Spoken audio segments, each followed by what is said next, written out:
So আজকের ভিডিওটা খুবই ইন্টারেস্টিং হতে যাচ্ছে। সবাই শেষ পর্যন্ত দেখুন। ভিডিওর শেষে আর একটি টিপস দিয়ে দেব আপনাদেরকে। খুব চলেন তাহলে আমরা কথা না বাড়িয়ে ডাইরেক্ট সরাসরি স্ক্রিনে চলে যাই। স্ক্রিনে যাওয়ার পরে আপনার মোবাইলের ডায়াল প্যাডে চলে যাবেন। ডায়াল প্যাডে যাওয়ার পরে আপনারা দেখবেন ##0002#।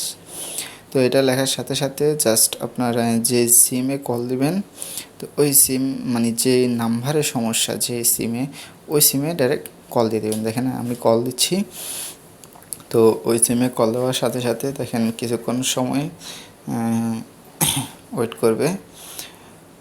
কিছুক্ষণ সময় নেওয়ার পরে দেখেন এরকম একটা ইন্টারফেস শো করবে, কল ফরওয়ার্ডিং। তো এখানে জাস্ট ওকে করে দেবেন। তো আমাদের কাজ মোটামুটি শেষ।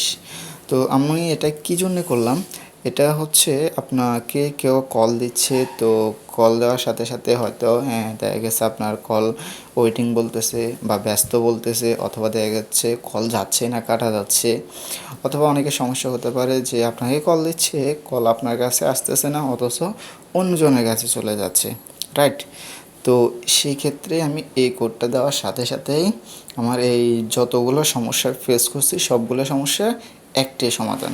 এটা দেওয়ার সাথে সাথে সব রিমুভ হয়ে যাবে।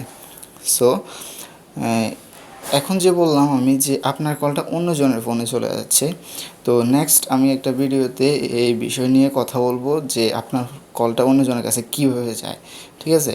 তো আশা করি ততক্ষণ পর্যন্ত সবাই ভালো থাকবেন, সুস্থ থাকবেন। আল্লাহ হাফেজ।